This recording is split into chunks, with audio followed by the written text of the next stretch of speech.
The question is it worth it to upend the global economy for HVAC jobs?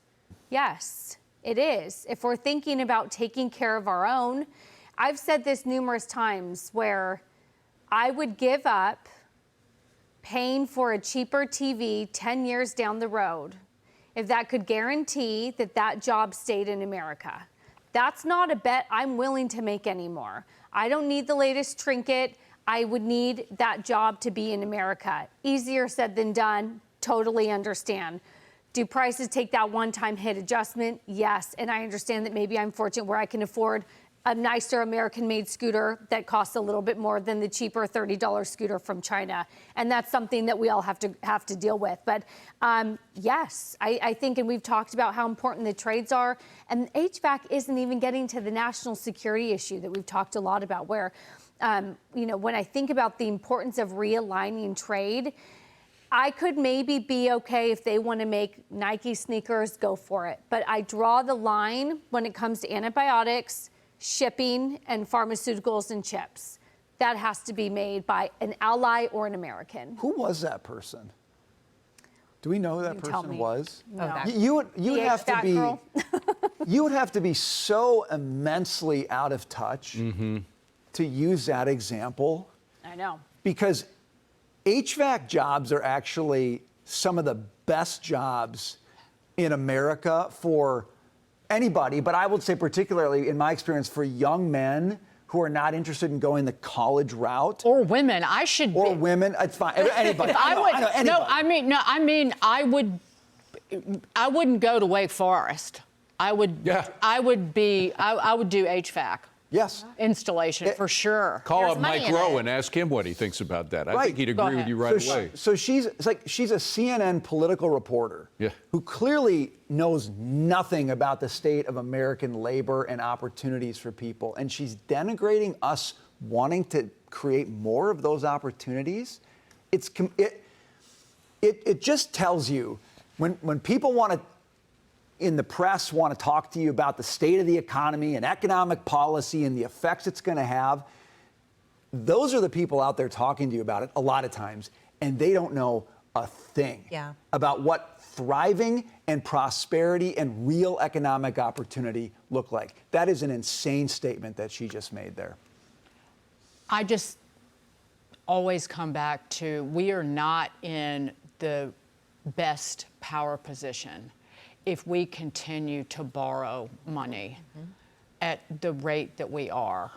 And this year, it's still going to be $2 trillion in a budget deficit, north of that. Yeah. And there is no will in Washington to really rein that in. And it means sacrifice. Yeah. And if you're asking the American people to give up things that they have become accustomed to. And it doesn't mean necessarily flat panel TVs. They can be made other places. The production can shift. They will be a little bit more expensive. But you're asking for a change in lifestyle. And they're not directly asking it, but then the people who benefit from the government largesse have to give up something. And that means cutting Medicaid. It means right-sizing Medicare.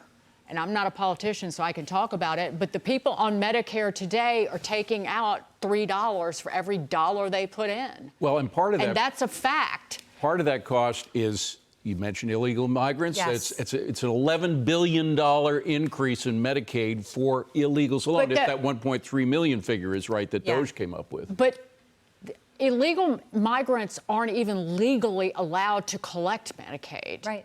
That they should not be getting one dime of Medicaid. That is against the law at the federal level.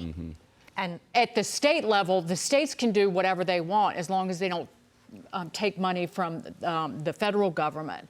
But even today, China's been reducing the amount of our debt, our treasury debt, but they still own, it's roughly 2% of our total debt. Doesn't sound like a lot, but on the margin, to use an old phrase, beggars can't be choosers.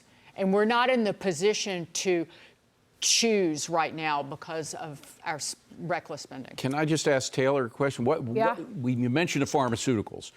What is it? 80% of 80 to 90% of the drugs that go into making the pharmaceuticals that we use come from China. How do we deal with that period? Because that is one thing that makes me a little nervous about all this. And I'll just add to that, they process most of the generics. Yeah.